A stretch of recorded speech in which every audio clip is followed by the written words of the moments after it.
Good evening लल्ला classes में आप सभी का स्वागत है। जैसा कि हम दो बात अपनी बोल करके अपने क्लास को स्टार्ट करते हैं।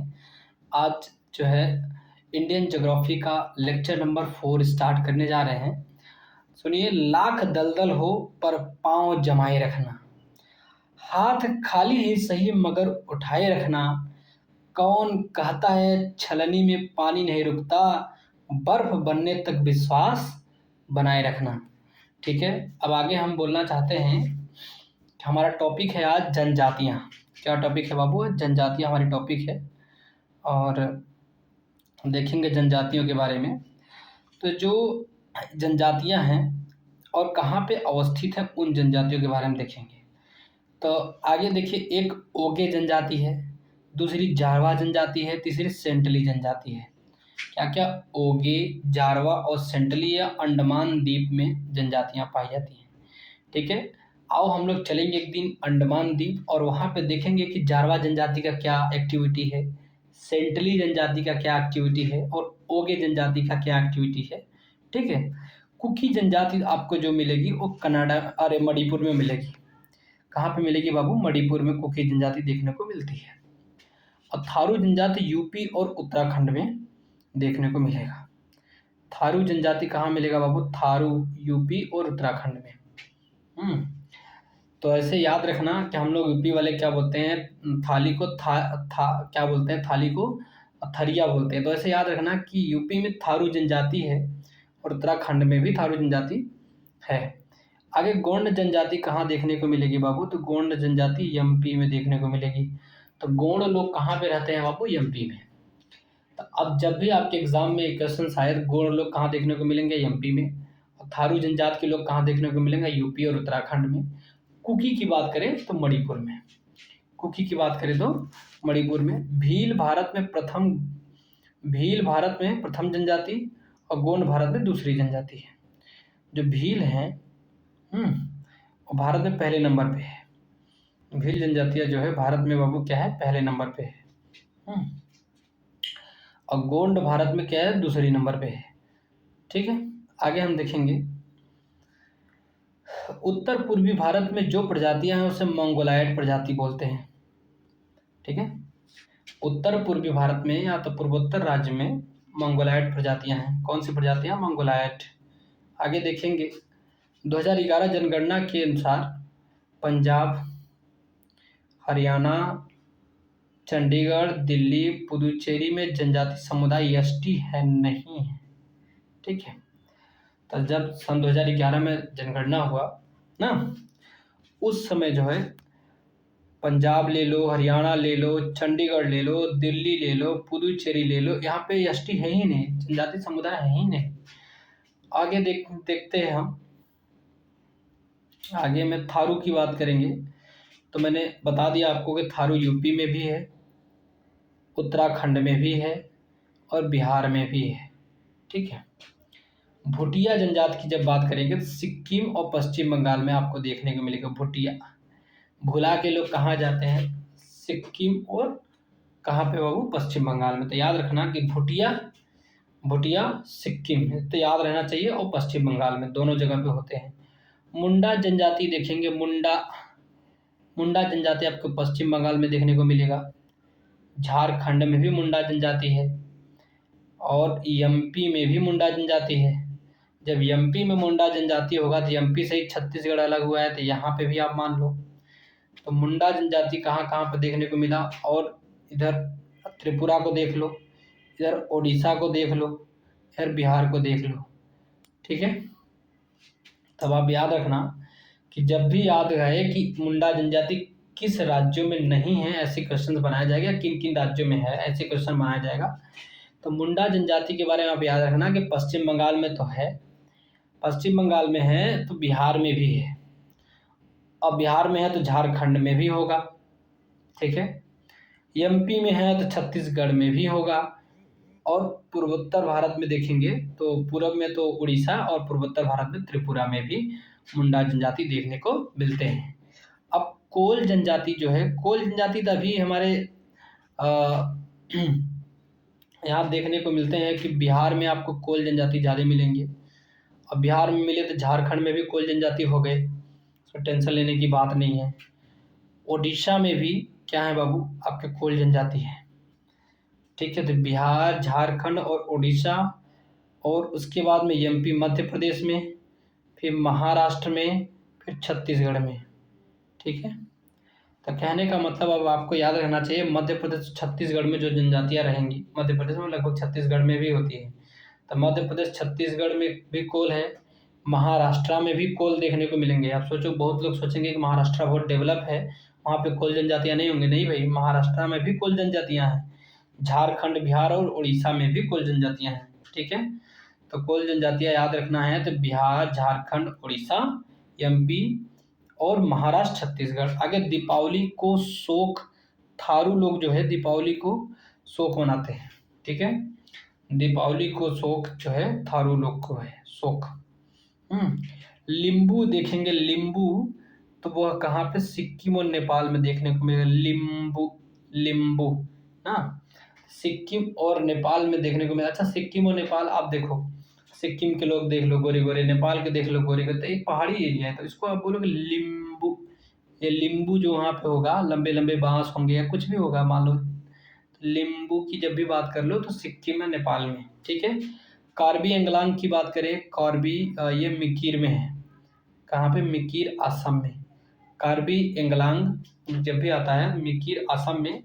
डोंगरिया कोंद, क्या बात करेंगे बाबू, डोंगरिया कोंद उड़ीसा में बोलेंगे, तो पूछा जाएगा। कहने का मतलब है कि ये जनजाति कहाँ पर है, डोंगरिया कोंद जनजाति। डोंगरिया कोंद ये उड़ीसा में है। कहाँ पे, ओडिशा, डोंगरिया कोंद।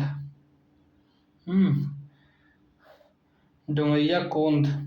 और बोंडा की बात करें तो उड़ीसा में, बोंडा, डोंगरिया कोंद बोंडा वो था उड़ीसा में। तो याद रखना है कि डोंगरिया कोंद बोंडा वो रहा है कहाँ पे, उड़ीसा में। तो डोंगरिया कोंड और बोंडा ये कहाँ पे देखने को मिलेगा बाबू, आपको जनजाति उड़ीसा में देखने को मिलेगा। अब देखेंगे धौलाधार श्रेणी की प्रमुख जनजातियां।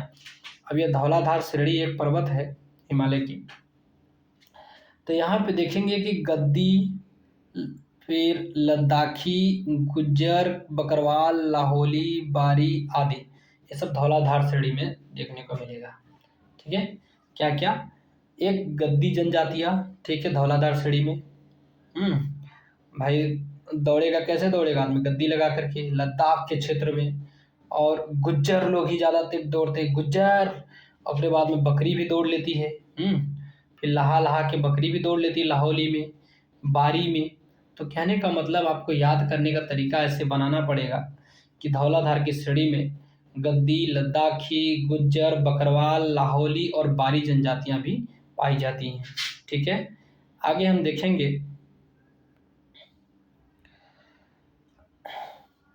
गद्दी निवासी हिमाचल प्रदेश में। तो वही कह रहे कि गद्दी जो हिमाचल प्रदेश एरिया में जब आप जाओगे ना, तो वहाँ पे आपको जो है गद्दी जनजाति देखने मिलेगी। फिर संथाल जनजातियों के बारे में देखेंगे हम कि विवाह को बापला या बुपला कहते हैं। ठीक है, संथाल जनजातियां विवाह को जो नाम लेंगे कहेंगे बापला या बुपला। मान लो हम संथाल जनजाति में जन्म लिए होते तो हम क्या बोलते, कहते आज हम अपना बापला करने जा रहे हैं, मतलब कि विवाह करने जा रहे हैं या बुपला करने जा रहे हैं। सोचो कितनी अच्छी बात है। यहाँ पे क्या होता है कि वर पक्ष को, संथाल जनजाति में वर पक्ष से वधु पक्ष को दिया जाने वाला वधु मूल्य पोन कहलाता है। वर पक्ष से वधु पक्ष को दिया जाने वाला वधु मूल्य पोन कहलाता है। कहने का मतलब है कि यहाँ पे बाबू लड़कियाँ, मतलब लड़के वाले लड़की को जो कुछ भी देते हैं, गिफ्ट देते हैं, उपहार देते हैं, उसको पोन कहा जाता है। क्या कहता है, पोन। ध्यान रखना, पोन, पोन कहा जाता है। ठीक है भाई, यहाँ पे क्या होता है कि वर पक्ष वाला जो है वधु पक्ष को देता है। संथाल जनजाति में इतना याद रखना, संथाल गांव का प्रधान जो होता है माझी कहा जाता है। माझी, क्या कहा जाता है, माझी कहा जाता है। और बिटहाला एक सामाजिक बहिष्कार सजा है, बिटहाला। तो यदि किसी बंदे को सामाजिक बहिष्कार करना है संथाल जनजाति में, तो उसको बिटहाला कर दिया जाता है। जैसे मान लो हम ही अपने समाज में, संथाल समाज में मान लो हम हैं, उस समाज में हम कोई गलत काम कर दिए तो हमारा एक सामाजिक बहिष्कार कर के यदि किया जाना होगा तो बिटहाला ना कहा जाएगा। क्या कहा जाएगा? बिटहाला। और संथाल गांव का जो प्रधान होता है बाबू उसको माझी कहा जाता है। क्या कहता है? माझी। क्या कहा जाता है? माझी। आगे हम देखेंगे ऋतु प्रवास बाई भूटिया। हाँ, ऋतु प्रवास मतलब ऋतु में प्रवास किया था। कौन सी जनजाति जो ऋतुओं में प्रवास करती है? भूटिया जनजाति, जो सिक्किम और पश्चिम बंगाल दोनों जगह पे मैंने बताया कि भूटिया जनजाति सिक्किम और पश्चिम बंगाल दोनों जगह पाया जाता है। तो ऋतुओं में वो प्रवास करती हैं। बोडो निवासी गारो पहाड़ी के हैं। तो जो बोडो जनजाति है ना, बोडो बोडो ये गारो पहाड़ी के हैं। कहाँ के हैं बाबू? तो बोडो जो निवासी हैं किस पहाड़ी के? तो गारो। चेंचू जनजाति मुख्यतः एपी, अरुणाचल प्रदेश के आंध्र प्रदेश के नल्ला मल्ला पहाड़ी क्षेत्र में है। नल्ला मलाई पहाड़ी क्षेत्र में। कहने का मतलब है कि चेंचू जनजाति जो है बाबू ये आंध्र प्रदेश, एपी का मतलब यहाँ पे आंध्र प्रदेश है। ठीक है, तो चेंचू जनजाति मुख्यतः आंध्र प्रदेश के नल्ला मलाई क्षेत्र की है। कहाँ की है? नल्ला मलाई एक पहाड़ी है, उस क्षेत्र की चेंचू जनजाति रहती है ना। तो नल्ला मल्ला कहते हैं, नल्ला मल्ला चेंचू, नल्ला मल्ला चेंचू याद रखना, यह केरल में भी पाई जाती है।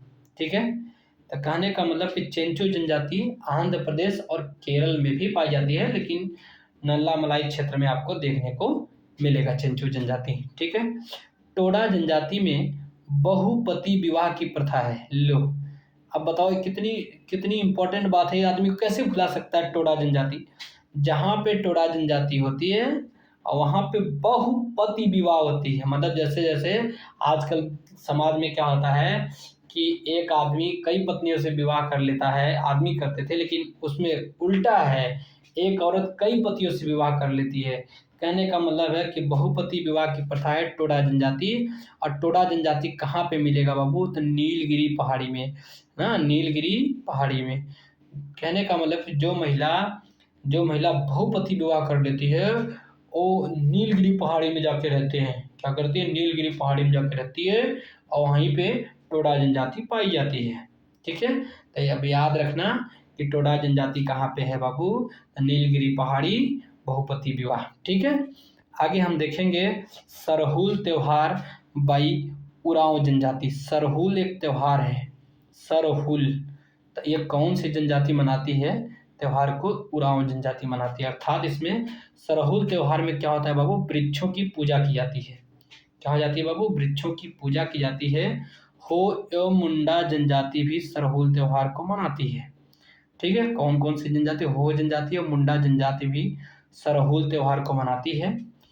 ठीक है, तो अब याद रखना कि सरहुल त्योहार को कौन मनाता है बाबू? तो उरांव जनजाति मनाती है ज़्यादातर। और इसमें सरहुल त्योहार में वृक्षों की पूजा की जाती है। और दो और जनजाति, एक हो और मुंडा जनजाति भी सरहुल त्योहार को मनाने, मतलब उरांव, हो और मुंडा तीनों जनजाति सरहुल त्योहार को मना रही है। ठीक है, उत्तराखंड की जनजातियों के बारे में देखेंगे थोड़ा सा।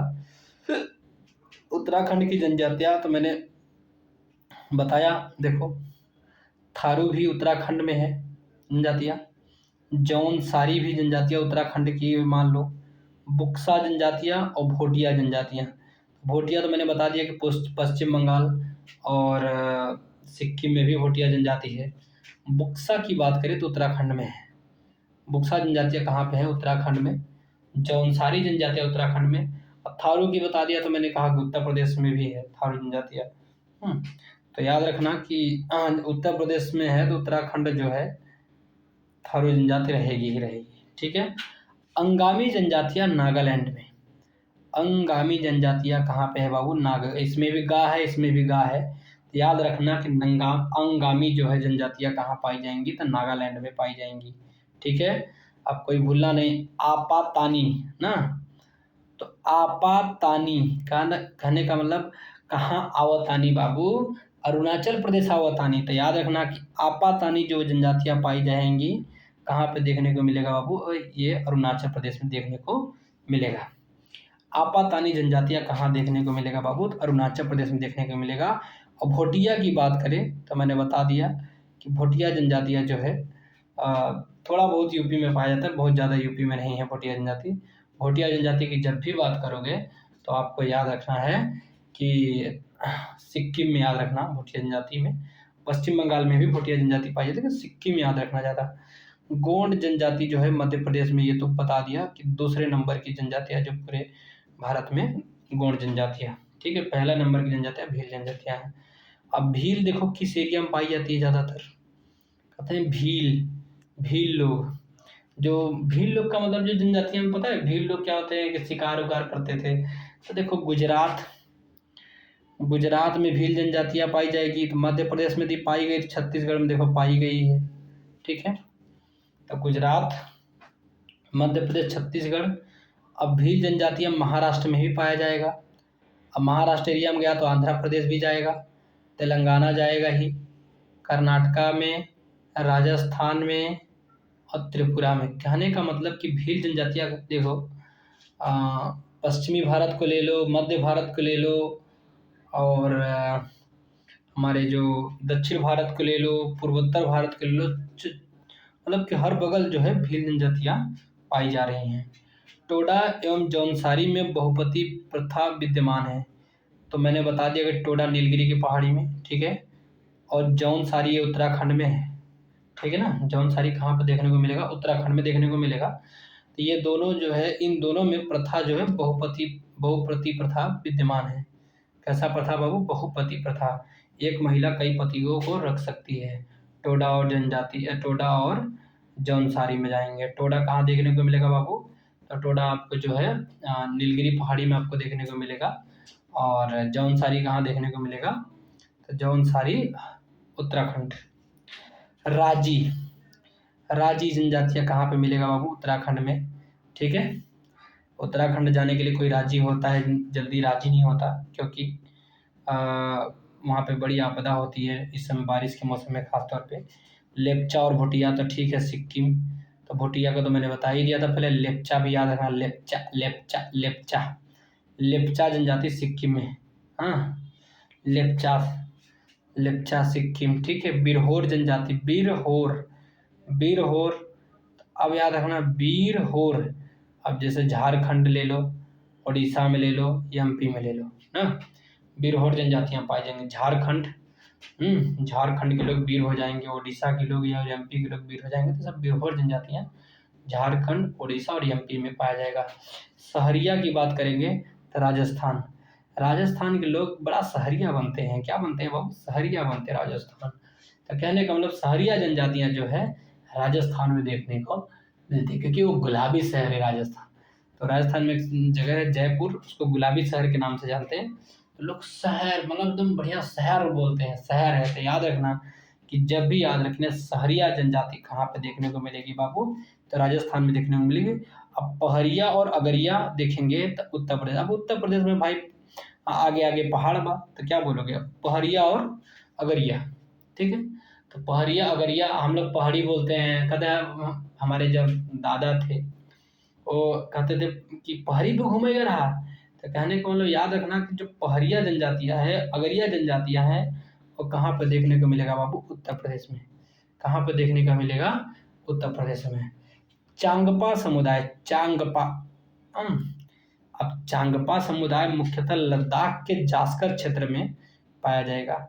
लद्दाख में जाइए पहले, लद्दाख हमारा केंद्र शासित प्रदेश है। लद्दाख में जाएंगे सबसे ऊपर, तो वहाँ पे चांगपा समुदाय मिलेगा। और जास्कर श्रेणी पर्वत कौन सा रहेगा बाबू, तो जास्कर श्रेणी में याद रखना चांगपा समुदाय रहेगा।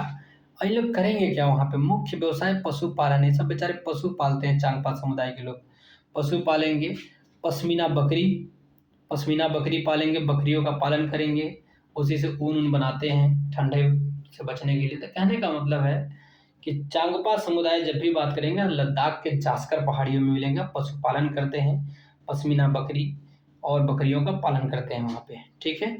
नागालैंड में प्रमुख जनजातियाँ देखेंगे तो रेंगमा, अंगामी और कोन्याक। तो मैंने पहले ही बता दिया कि गा इसमें भी है। नागालैंड में अंगामी जनजातियाँ है, मैंने पहले बता दिया था। रेंगमा जनजाति, अब भाई आदमी जो नंगे पैर रहेगा तो रेंगेगा, नंगे पैर रेंगते हुए जा रहा है तो रेंगमा जनजाति नागालैंड में। अब कोन्याक की बात करें, जब कोई बंदा नहीं रहेगा तभी आदमी रेंगते रेंगते चला जाएगा नंगे पैर। कोई बंदा रहे, मेहमान रहे, तो आप जूता चप्पल पहन के जाते हो। तो याद रखना इससे थोड़ी सी कि रेंगमा जनजाति कहाँ पे मिलेगा बाबू, तो नागालैंड में। अंगामी जनजाति नागालैंड में, और कोई नहीं है कोन्याक जनजाति कहाँ पे होगा बाबू, नागालैंड में।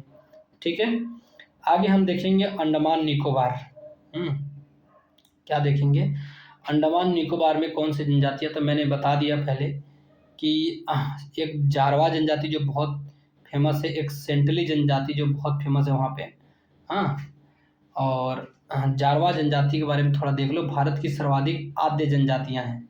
ठीक है, भारत की जारवा जनजाति जो है भारत की सर्वाधिक आद्य जनजातियाँ हैं। कैसी जनजातियाँ हैं बाबू, सबसे अधिक आद्य जनजातियाँ हैं। अब आप देखो हालचू, अंडमान निकोबार द्वीप में जो बंदा जाएगा तो हाल चाल पूछेगा। हालचू जनजाति अंडमान निकोबार द्वीप समूह में।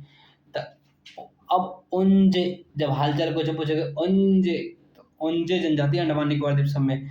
अरे शैम्पू लगा के नहाएगा आदमी, कहाँ कैसे नहाएगा, शैम्पू लगा के नहाएगा, सोमपेन। तो कहने का मतलब हाल चाल पूछेगा, उसके बाद में कहेंगे उंज शैम्पू रखा है, मतलब वहाँ पे शैम्पू रखा है। ठीक है, तो कहने का मतलब कि हालचू जनजाति अंडमान निकोबार द्वीप समूह में, ओंजे जनजाति अंडमान निकोबार द्वीप समूह में, सोमपेन जनजाति अंडमान निकोबार द्वीप समूह में, अंडमानी जनजाति अंडमान निकोबार द्वीप समूह में। तो इतना तो पहले हम आपको बता देते, ज़्यादातर लोग अंडमानी जानेंगे, जारवा जानेंगे, सेंटनली जानेंगे, इतना तो सब लोग जानते हैं। लेकिन मामला कहाँ गड़बड़ होगा, हालचू, ओंजे और शैम्पेन। इसके लिए एक फार्मूला बता दे रहे हैं कि जब आप अंडमान निकोबार द्वीप समूह में जाएंगे, ठीक है, तो वहाँ पे आप नहाने जा रहे हो। ठीक है, तो किसी बंदे से बोलोगे और भाई क्या हाल चाल है, बढ़िया है, हालचू पूछोगे, हाल पूछोगे। उसके बाद में क्या करोगे, कहोगे ओंजे शैम्पू रखा है, शैम्पू रखा है थोड़ा दे देना, मतलब वहाँ पे शैम्पू रखा है थोड़ा दे देना। तक ओंजे जनजाति अंडमान निकोबार द्वीप में देखने को मिलेगी बाबू, और सोमपेन जनजाति अंडमान निकोबार द्वीप में देखने को मिलेगी। ठीक है, अब आता है, देखते हैं आगे। आगे क्या कह रहा है, मंगानियार जनजाति। कौन सा जनजाति, मंगानियार जनजाति बाबू। मंगानियार जनजाति राजस्थान में का मुस्लिम समुदाय है। सोचो कौन समुदाय है बाबू, मंगानियार मुस्लिम समुदाय है, संगीत परंपरा के लिए विख्यात है। अब ये सब क्या, मंगानियार क्या होते हैं, अब इसको आप कैसे याद रखोगे, तो देखो राजस्थान में एक मुस्लिम समुदाय है मंगानियार। ठीक है, अब ये क्या करेंगे, ये सब जो है ना संगीत गा करके विख्यात हैं। हाँ, अपना मांग के खाते पीते हैं, तो मांग के खाने का मतलब मंगानियार। याद रखना कि ये किस लिए प्रसिद्ध है, संगीत परंपरा के लिए प्रसिद्ध है मंगनिहार लोग। अब भाई मांगने जाओगे प्यार से मांगो, कोई देगा नहीं, गाना गा के मांगोगे तो आराम से सब लोग दे देगा। तो वही याद रखना कि मंगानिहार जनजाति राजस्थान में है और संगीत परंपरा के लिए विख्यात है। आगे आता है भरमौर जनजाति क्षेत्र हिमाचल प्रदेश में है। कहाँ पे देखने को मिलेगा, भरमौर हिमाचल प्रदेश में। हाँ, अब पहाड़, हिमाचल प्रदेश बहुत बड़ा पहाड़ है तो जान ही रहे हो। वहाँ पे मोर के पंख जाके बढ़ रहे, भरमौर, भर मतलब ढेर सारे भरे भरे मोर दिखते हैं। याद न करना कि जब भी भरमौर जनजाति की बात होगी तो कहाँ पे मिलेगा बाबू, हिमाचल प्रदेश में देखने को मिलेगा, क्योंकि वहाँ पे पहाड़ है, मोर रहेंगे ढेर सारे, तो याद रखना है ऐसे। अंगामी जनजाति मैंने बता दिया कि नागालैंड में है, बहुत फेमस है। नागालैंड की दूसरी मैंने बताया था कोन्याक जनजाति, और रेंगमा जनजाति। नागालैंड की 3 जनजातियां हैं, अंगामी, कोन्याक और रेंगमा, याद रखना। खस की बात करेंगे, क्या करेंगे, खस की बात करेंगे, खस। तो उत्तराखंड ख इसमें भी है, खंड इसमें भी है, तो उत्तराखंड खस जनजातियां है। हिमाचल प्रदेश में भी है, जम्मू कश्मीर में, मतलब कि इसमें जहाँ पे ठंडा ठंडा प्रदेश है वहाँ पे खस जनजातियाँ पाई जा रही है। देखो उत्तराखंड में पाई जा रही है, हिमाचल प्रदेश में पाई जा रही है, जम्मू कश्मीर में पाई जा रही है, खस जनजातियाँ पाई जा रही हैं बाबू। तमरिया की बात करेंगे, तमरिया, हाँ, तमरिया झारखंड और उड़ीसा में पाया जा रहा है। तमरिया जनजाति, तमरिया झारखंड और उड़ीसा में। अब देखो झारकाट में जा करके लोग तोमड़ी बजाते हैं। हाँ, झारखंड में लोग आएंगे और तोमड़ी बजाएंगे, तो ऐसे याद रखना कि तमरिया जनजातियाँ झारखंड और आने से उड़ीसा हो जाएगा और झारकाट में झारखंड हो जाएगा। तो तमरिया जनजाति झारखंड और उड़ीसा 2 राज्यों में देखने को मिलेगा। अगरिया जनजातियाँ, अगरिया मैंने पहले बता दिया यूपी में है। अब यूपी में किस जगह पे पूछे तो ललितपुर यूपी में देखने को मिलेगा। कहाँ पे देखने को मिलेगा बाबू, ललितपुर यूपी में देखने को मिलेगा। लोहासुर को अपना देवता मानते हैं। अगरिया जनजाति ललितपुर यूपी में है और लोहासुर को अपना देवता कहते हैं कि लोहासुर कोई है। बारे अगरिया जनजाति के लोग लोहासुर को अपना देवता मानती हैं। मैंने बता दिया कुकी, ये मणिपुर में था, पूर्वोत्तर भारत में है। फिर यानदी जो है ये आंध्र प्रदेश में जनजाति है। यानदी, यानदी जो है यानदी, कहते हैं कि आवन नदी, या तो ऐसे भी रखना आंध्र प्रदेश में आवन नदी, तो ये भी याद रखना है। तो यानदी की जब बात करें जनजाति तो आंध्र प्रदेश में देखने को मिलेगी, पालियान केरल में। तो पालियान सीधे सीधे याद रखना कि केरल में, और पालियान तमिलनाडु में, पालियान केरल में और पालियान तमिलनाडु में। बड़ा थोड़ा सा बच के रहना होगा, इसमें बड़ा कंफ्यूजन भी है पालियान और पालियान में। तो पालियान केरला में, ठीक है। और पालियान की बात करें तो तमिलनाडु में जनजाति आपको देखने को मिलेगी, ठीक है। आगे देखो, अब भाषाएं, अब कौन कौन सी भाषा जनजातियों की है देखो थोड़ा। हल्बी भाषा देख लो। हो कुई पद संबंधी है जनजाति भाषा से, ठीक है। किससे संबंधित होगा बाबू? जनजाति भाषा से। हल्बी, हो, कुई पद, तो हल्बी जनजाति भाषा से है, हो जनजाति भाषा से, कुई पद यह भी जनजाति भाषा से होगी। मैक्सिमम यूज इन इंडिया, कौन सी भाषा भारत में सबसे अधिक यूज करी जाती है? तो पहले नंबर की भाषा है हिंदी, जो कि सबसे ज़्यादा इंडिया में यूज करी जा रही है। दूसरे नंबर की बंगाली, अरे बाप रे बाप, हिंदी के बाद बंगाली दूसरे नंबर पर इंडिया में यूज करी जा रही है।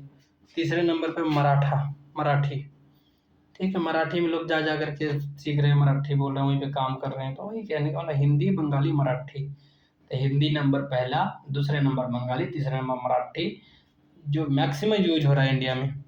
भाषा परिवार का समूह देखेंगे तो भारत यूरोपीय भाषा क्या है? तो भारत और यूरोपीय भाषा देखेंगे तो एक संस्कृत ले लो, एक पाली ले लो, एक मराठी ले लो, एक हिंदी ले लो, एक प्राकृत ले लो, अपभ्रंश, अंग्रेजी, बांग्ला। ये जो भारत यूरोपीय भाषा है। संस्कृत भी भारत यूरोप में बोले जाते हैं, पाली भी, मराठी भी, हिंदी भी भारत यूरोप, प्राकृत भी भारत यूरोप, अपभ्रंश भी भारत यूरोपीय भाषा है, अंग्रेजी, बांग्ला, ये सब भारत यूरोपीय भाषा है। द्रविड़ भाषा की जो परिवार में देखेंगे कौन कौन सी भाषा रह रहे हैं, तो द्रविड़ भाषा में आप सोच लो सब दक्षिण भारत के, तेलुगु द्रविड़ में आता है, तमिल भी और कन्नड़ भी और मलयालम भी, ठीक है। तेलुगु, तमिल, कन्नड़, मलयालम, 4 भाषा द्रविड़ में आती हैं। कौन कौन सी? तो एक तेलुगु आता है, एक तमिल आता है, एक कन्नड़ आता है, एक मलयालम आता है। और ऑस्ट्रो एशियाटिक भाषा, अब कौन सा जो जनजातियां हैं जो ऑस्ट्रो एशियाटिक भाषा बोलती हैं? एक खासी जनजाति, ठीक है। दूसरा संथाली जनजाति, तीसरा मुंडारी जनजाति, और चौथा भूमिज जनजाति है, ऑस्ट्रो एशियाटिक है। खासी, संथाली, मुंडारी, भूमिज, 4। कितनी जनजातियां बाबू? 4। खासी, संथाली, मुंडारी, भूमिज। खासी, संथाली, खांसी आवा तो सांस ले ले, हाँ ये मुंडा, खांसी आवा तो सांस ले लो, हाँ कहता जी जी जी जी, भूमिज। तो याद रखना कि ऑस्ट्रो एशियाटिक भाषा है। कैसी भाषा है बाबू? ऑस्ट्रो एशियाटिक, खासी, संथाली, मुंडारी और भूमिज। अब शास्त्रीय भाषा कुल कितनी है बाबू? 6। कुल शास्त्रीय भाषा कितनी है? 6, ठीक है। तमिल को 2004 में दर्जा मिला प्रथम स्थान पे। तमिल को कब दर्जा मिला था बाबू? 2004 में। और संस्कृत को 2005 में दर्जा मिला, ठीक है। अब कन्नड़ और तेलुगु को 2008 में दर्जा मिला, तो 3 भाषा हो गई। उसके बाद मलयालम को 2013 में, उड़िया को 2014 में। मलयालम को 2013 में, उड़िया को 2014 में। तो उड़िया 2014 में मिलता है, मलयालम 2013 में मिलता है, कन्नड़ तेलुगु को 2008 में मिल जाते हैं। 4 भाषा इधर हो गए। और तमिल को 2004 में, संस्कृत को 2005 में। तो सबसे पहले जो कोई पूछे कि कौन सा सबसे पहला शास्त्रीय भाषा है, तो तमिल है। और लास्ट में उड़िया को जोड़ा गया 2014 में। इसको जोड़ा गया बाबू? उड़िया को जोड़ा गया 2014 में। मलयालम को 2013 में, ठीक है। और तेलुगु और कन्नड़ को 2008 में, संस्कृत को 2005 में, तमिल को 2004 में। आगे हम देखते हैं। ठीक है, आज हम यहीं पे लेक्चर अपना समाप्त करेंगे। ठीक है, बेस्ट ऑफ लक, अपना ख्याल रखो।